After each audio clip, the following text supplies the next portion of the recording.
Hello dear students, इस video में हम पढ़ेंगे इम्पोर्टेंस ऑफ फंजाई।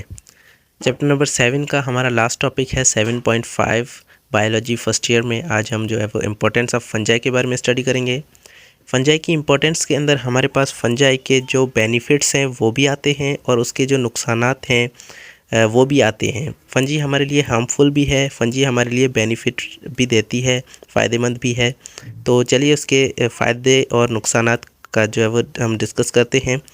सबसे पहले हम पढ़ते हैं fungi are important to human as food decomposer plant and animal pathogen producing antibiotic and human biological control and in biotechnology. Fungi जो है वो बहुत सारी हम तरीक़ों से यूज़ करते हैं, जैसे कि फूड हम खाने के तौर पे उसे यूज़ करते हैं, डिकम्पोज़र भी है वो और उसे जो है वो डिकम्पोज करती है। प्लांट्स एंड एनिमल्स का पैथोजन है, उसे नुकसान पहुंचाता है, उसमें डिजीज़ काज करवाता है। प्रोड्यूसिंग एंटीबायोटिक, हम उसे एंटीबायोटिक प्रोड्यूस करने में भी यूज़ करते हैं। बायोलॉजिकल कंट्रोल में भी वो यूज़ होता है और बायोटेक्नोलॉजी के अंदर भी यूज़ होता है। अब इन चीज़ों के अंदर कैसे यूज़ होता है आइए पढ़ते हैं।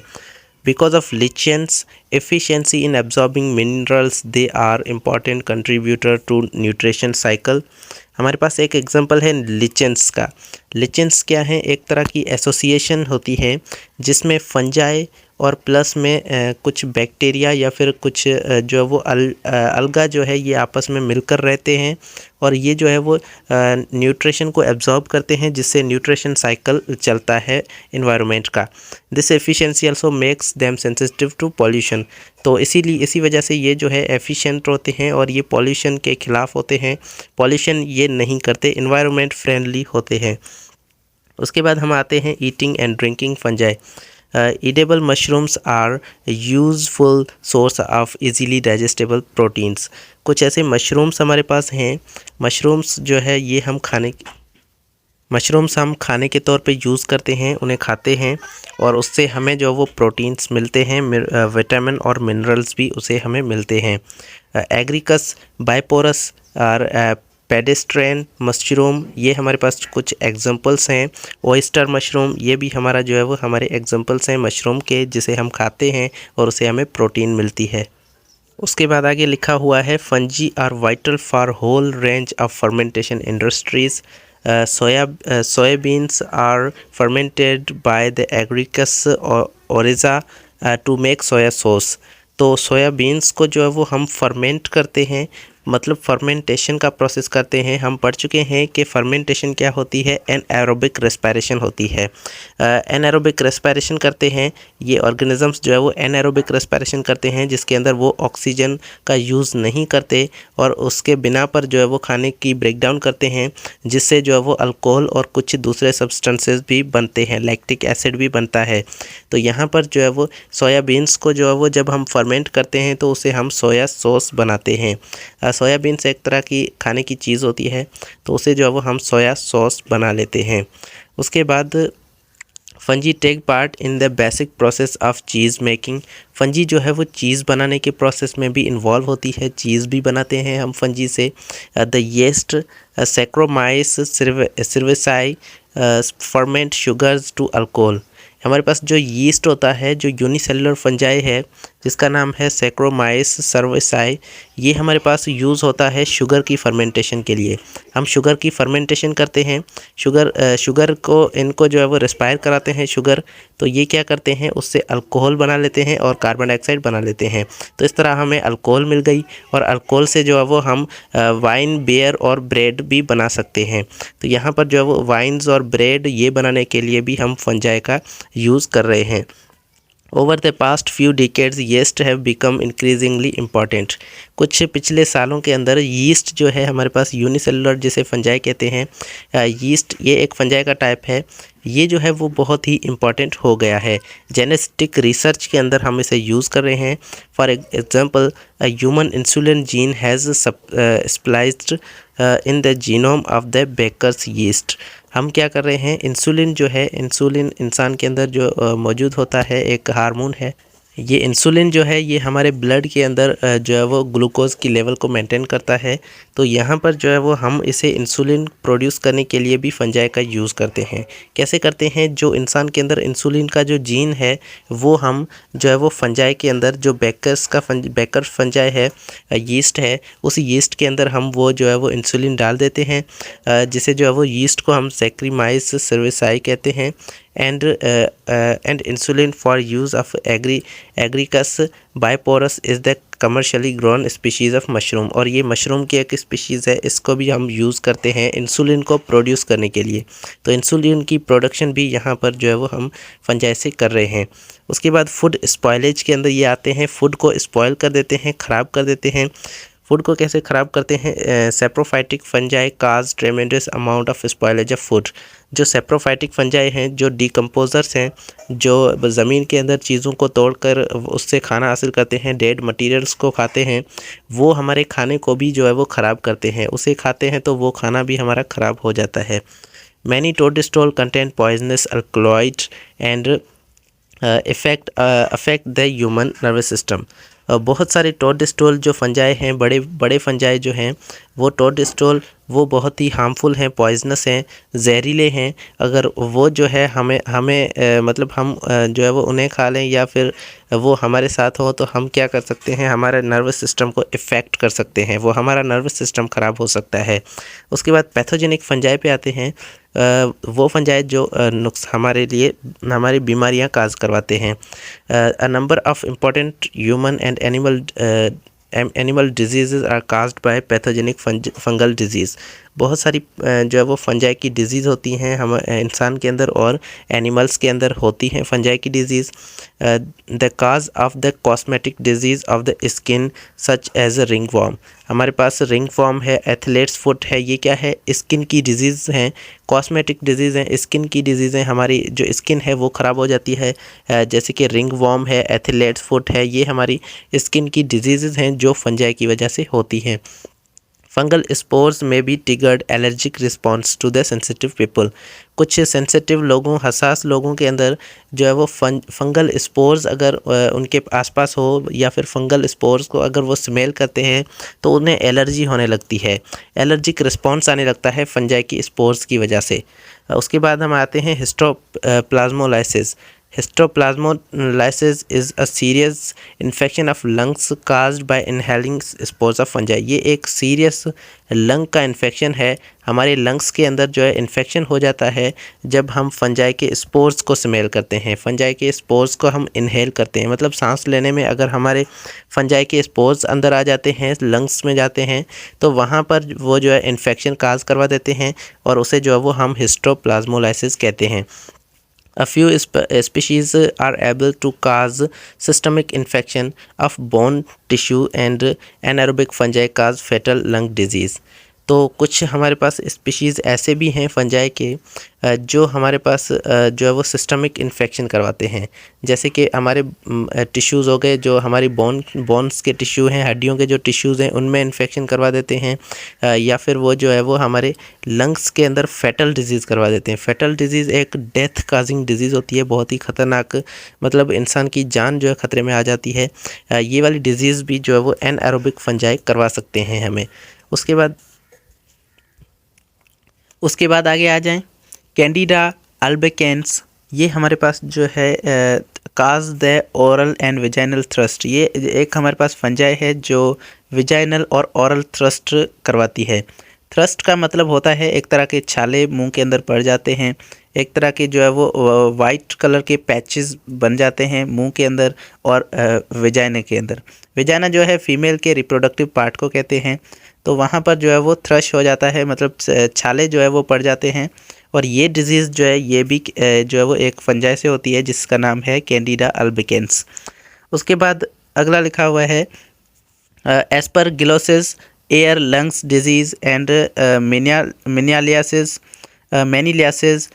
Skin mouth and gums. ये हमारे पास डिजीज़ हैं। एस्परगिलोसिस जो है वो एयर लंग्स की डिज़ीज़ है, हमारे पास एयर और लंग्स की डिजीज़ है।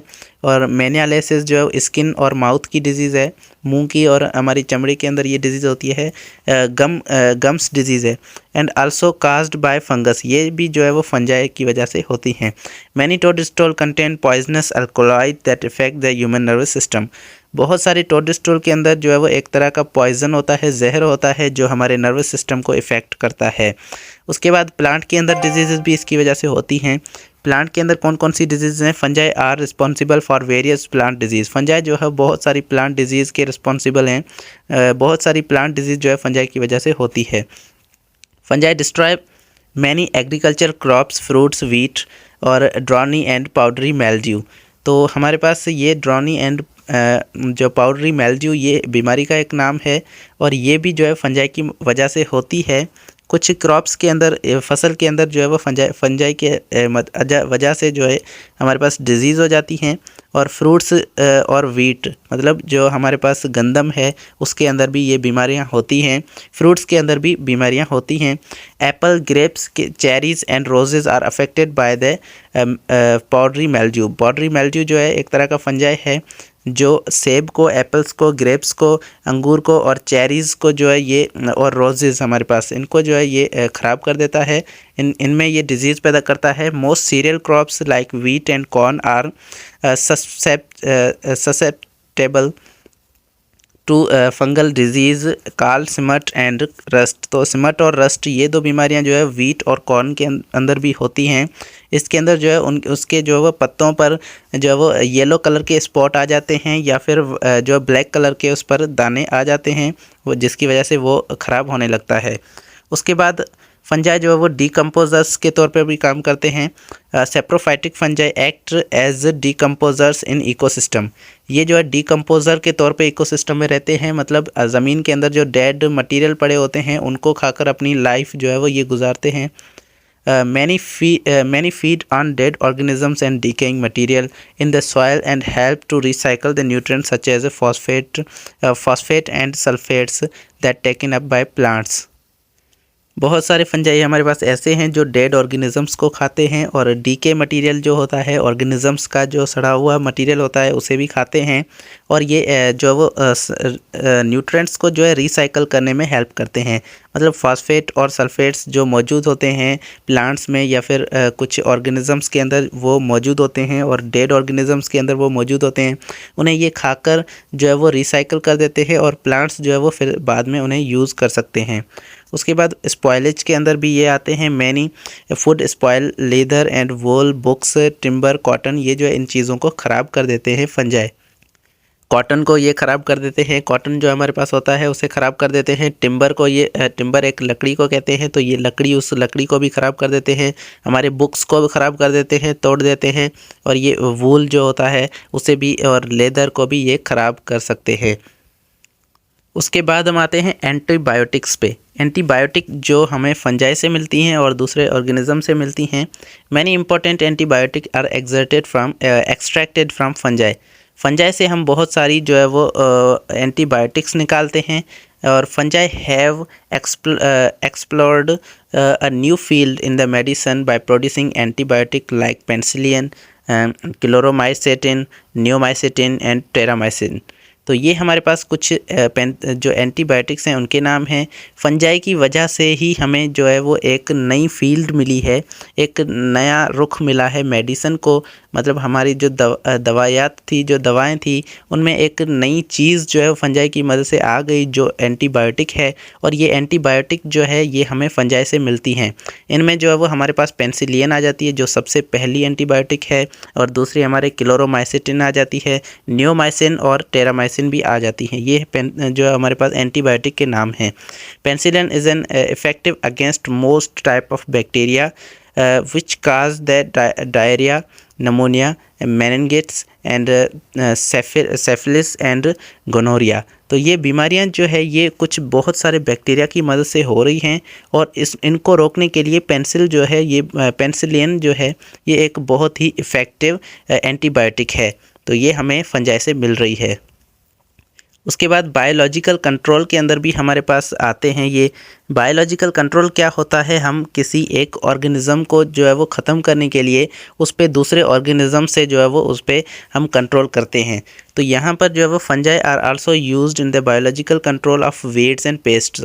वीड जो घास हमारे पास होते हैं और पेस्ट के अंदर जो वो बैक्टीरिया होते हैं, जो नुकसानकार बैक्टीरिया होते हैं, इनको कंट्रोल करने के लिए भी हम फंजाई का यूज़ करते हैं। Some soil fungi trap nematodes using sticky branches और रिंग्स ऑफ हाइपाई। तो इनके पास हाइफी के अंदर जो है वो रिंग्स या फिर स्टिकी ब्रांचेस होती हैं, एक तरह की स्टिकी लगे होते हैं उसके अंदर। ये जो है इन्हें नीमाटोड्स को जो है वो कंट्रोल करने के लिए, ट्रैप करने के लिए, उन्हें पकड़ने के लिए हेल्प करते हैं। अब नीमाटोड्स क्या हैं, ये एक तरह के राउंड वॉर्म्स होते हैं। राउंड कलर के जो वॉर्म्स हमें मिलते हैं, ये जो है नीमाटोड्स कहलाते हैं। तो इन्हें पकड़ने के लिए जो है वो फंजाई के पास एक तरह की स्टिकी ब्रांचेस होती है या रिंग्स होती हैं। हाइफी के अंदर जो है वो रिंग्स होती हैं, ये जो है इन्हें ट्रैप कर सकते हैं। तो हम जो है वो फंजाई से इन्हें नीमाटोड्स को कंट्रोल कर सकते हैं। The activity of these predatory fungi, ये जो है फंजाई प्रेडेटरी होते हैं, शिकार करते हैं। Could reduce the severity of plant disease caused by nematodes. तो यहाँ पर नीमाटोड्स जो बीमारियाँ कर रहे हैं प्लांट्स के अंदर, हम वो बचा सकते हैं, प्लांट्स को अपने को बचा सकते हैं इन फंजाई की मदद से। क्योंकि हम फंजाई अगर उन पे छोड़ देते हैं तो ये जो है वो उन्हें ट्रैप कर लेंगे, नीमाटोड्स को जो है वो ख़त्म कर देंगे। उसके बाद फंजाई एंड बायोटेक्नोलॉजी। फंजाई का बायोटेक्नोलॉजी के अंदर क्या रोल है। Fungi are model eukaryotes for biotechnological research and application. Fungi जो है ये मॉडल हैं यूकैरियोट्स का, यूकैरियोटिक होते हैं ये, और ये बायोटेक्नोलॉजी के अंदर यूज़ किए जा सकते हैं, उसकी रिसर्च के अंदर हम यूज़ कर सकते हैं। Being eukaryotes they have a potential to be engineered to produce large amount of useful biochemicals. ये जो है हम इनको, ये यूकैरियोट्स हैं तो इसीलिए हम इन्हें बहुत सारे केमिकल्स प्रोड्यूस करने के लिए, बहुत सारे केमिकल्स को बनाने के लिए इन्हें हम यूज़ कर सकते हैं, क्योंकि इनके पास एक बड़ी पोटेंशियल है कि ये केमिकल्स को प्रोड्यूस कर सकते हैं। Many fungi have the ability to convert low value waste into the useful compounds such as vitamins, hormones and antibiotics। तो बहुत सारे फंजाई ऐसे हैं जिनके पास ये एबिलिटी है कि वो लो वैल्यू वेस्ट, मतलब जो वेस्ट मटेरियल है, जो ख़राब मादा है, उसे ये यूज़ करके उसे कन्वर्ट कर सकते हैं यूज़फुल सब्सटेंसेस के अंदर। जैसे कि ये हमारे पास ख़राब जो वेस्ट मटेरियल है, जो लो वैल्यू है, उसकी कोई वैल्यू नहीं है, वो उसे जो है ये यूज़ करके उसमें विटामिन्स, हार्मोन्स और एंटीबायोटिक्स बना सकते हैं। तो ये हमारे लिए एक बड़ी बात है। उसके बाद जेनेटिक रिसर्च के अंदर आते हैं। Many fungi are used in genetic research. बहुत सारे फंजाई जो है ये जेनेटिक रिसर्च के अंदर काम आते हैं, जैसे कि Neurospora commonly known as orange red mold and yeast. हमारे पास जो है वो न्यूरोस्पोरा, इसे जो है वो कॉमनली हम ऑरेंज ब्रेड मोल्ड कहते हैं। ऑरेंज ब्रेड मोल्ड ये, और हमारे पास दूसरे येस्ट होते हैं। Are extensively used as an important organism for eukaryotic genetic research including genetic recombination and gene regulation. तो इन दो को जो है वो हम, एक हमारे पास जो है वो न्यूरोस्पोरा और दूसरे येस्ट, इनको हम जो है वो बहुत बड़े तादाद में यूज़ करते हैं जेनेटिक रिसर्च के अंदर। जेनेटिक रिसर्च के अंदर इनको जो है वो हम जेनेटिक रिकॉम्बिनेशन को, मतलब जीन को आपस में कंबाइन करने के लिए भी इन्हें यूज़ करते हैं, और जीन रेगुलेशन के अंदर भी इन्हें यूज़ किया जाता है। उसके बाद फंगल म्यूचुअलिज्म का मतलब होता है ऐसा रिलेशनशिप जिसमें जो है वो दो ऑर्गेनिजम्स आपस में एसोसिएशन रखें और जिसके अंदर जो है वो दोनों को फ़ायदा हो। तो इसके अंदर जो है वो फंजाई जो है वो एक दूसरे ऑर्गेनिजम्स के साथ रिलेशन रखते हैं और उसमें दोनों को फ़ायदा होता है। As heterotrophs fungi depends on for their existence on other organisms with which they develop intimate and for interdependent relationship. तो ये हेटेरोट्रॉप्स हमारे पास होते हैं फंजाई, इसीलिए ये जो है वो दूसरे ऑर्गेनिजम्स पर डिपेंड करते हैं, दूसरे ऑर्गेनिजम्स पर ये डिपेंड करते हैं, उनसे अपना जो है वो खाना हासिल करते हैं। और यहाँ पर जो है वो ये जो है वो ऐसे तरीके डेवलप कर लेते हैं जिससे वो दूसरा ऑर्गेनिज्म भी इन पे जो है वो डिपेंड करे। तो ये दोनों आपस में इंटरडिपेंडेंट हो जाते हैं और आपस में साथ मिलकर रहते हैं, और ये जो है रिलेशनशिप म्यूचुअलिज्म होता है। The level of interdependent saprophytic decomposer involve in the nutrition recycling. तो इसके अंदर जो है वो ये जो सेप्रोफाइटिक होता है हमारे पास डिकम्पोजर्स का रिलेशनशिप होता है, जिसमें डिकम्पोजर जो है वो ज़मीन के अंदर रहते हैं और उसमें जो है वो डेड मटेरियल्स को खाते हैं और उससे जो है वो न्यूट्रिशन की रिसाइकलिंग हो रही होती है। तो ये जो है वो म्यूचुअलिज्म रिलेशनशिप है, जिसके अंदर जो है वो न्यूट्रिएंट्स को वो खाते हैं तो वो न्यूट्रिएंट्स फिर से आकर जो है वो प्लांट्स उसे यूज़ कर पाते हैं। उसके बाद माइकोराइज़ी पे आते हैं। यहाँ पर माइकोराइज़ी का मतलब ये है कि माइकोराइज़ी के अंदर एक प्लांट जो है, प्लांट्स की रूट्स के अंदर जो है वो कुछ ऑर्गेनिजम्स रहते हैं और उनको जो प्लांट्स को जो है वो फ़ायदा पहुँचाते हैं और ख़ुद भी जो है वो उनसे कुछ हासिल करते हैं, खाना हासिल करते हैं। तो ये हमारे पास जो है वो माइकोराइज़ी कहलाता है। तो इन mycorrhizae the fungal hyphae help in the direct absorption of phosphorus, zinc and copper and other nutrients from the soil into the roots of the vascular plants. Such plants show better growth and than those of without association। तो कुछ हमारे पास fungi ऐसे होते हैं जो plants के साथ एक रिलेशन में रहते हैं, मतलब वो प्लांट्स के साथ जो है वो नीचे ऐसे रिलेशनशिप में रहते हैं कि वो जो है वो प्लांट्स से कुछ एब्जॉर्ब करते हैं। जैसे कि हमारे पास वो ज़मीन से कुछ एब्जॉर्ब कर रहे होते हैं, जैसे कि फास्फोरस, जिंक और कॉपर, ये न्यूट्रिएंट्स जो है वो ज़मीन से एब्जॉर्ब कर रहे होते हैं और ये जो है वो प्लांट्स जो है वो उनको उठाकर जो है वो यूज़ करते हैं। तो ऐसे प्लांट्स जो है वो बेटर ग्रोथ दिखाते हैं और ये जो है वो प्लांट्स को ग्रो करने में हेल्प करते हैं। तो इसीलिए ये जो है वो हमारे पास यहाँ पर आप इस पिक्चर में आप देख सकते हैं कि यहाँ पर हमारे पास जो है वो एक प्लांट है और यहाँ पर जो है वो हमारे पास कुछ फंजाई यहाँ पर आपको दिख रहे हैं। ये फंजाई की जो हाइफी है ये ज़मीन के अंदर जाकर जो है वो प्लांट से अटैच है और इसे जो है वो हम माइकोराइज़ी कहते हैं। तो इसके अंदर जो है वो प्लांट्स जैसे ही यहाँ पर जो है वो ये इनकी हाइफी से ये यहाँ से न्यूट्रिएंट्स हासिल करेंगे तो इनको जो है वो ये प्लांट्स को भी जो है वो कॉपर, जिंक और फास्फोरस जैसे न्यूट्रिएंट्स इनको प्लांट्स को भी ये सर्वाइव करने में हेल्प करेंगे। उसके बाद हमारे पास आता है लिचेंस। लिचेंस का हम जो है वो शुरू में थोड़ा सा स्टडी कर चुके हैं। It is the mutualistic symbiotic association between fungi and certain photoautotrophs, either green algae और साइनोबैक्टीरियम आर समटाइम्स बोथ। तो यहाँ पर जो है वो म्यूचुअलिज्म का रिलेशनशिप है फंजाई और दूसरे ऑर्गेनिजम्स के बीच में। सिम्बायोटिक का मतलब ये है कि दोनों को फ़ायदा हो रहा है यहाँ पर। तो यहाँ पर जो है वो हमारे पास एक फंजाई हैं, दूसरे जो है वो ग्रीन एल्गी हैं, या फिर ग्रीन एल्गी या फिर साइनोबैक्टीरिया भी हो सकते हैं। तो साइनोबैक्टीरिया और या फिर ये कभी कभी दोनों भी हो सकते हैं, साथ में मिलकर ये रहते हैं और एक दूसरे को फ़ायदा भी पहुंचाते हैं। Most of the visible part of lichen, ये जो है एक तरह के ऐसे स्ट्रक्चर बनाकर जो है वो ये रहते हैं, ये एक बॉडी की तरह दिखाई देता है। तो यहाँ पर जो है वो most of the visible part of lichen consist of fungus while alga is a partner present within the fungal hyphae.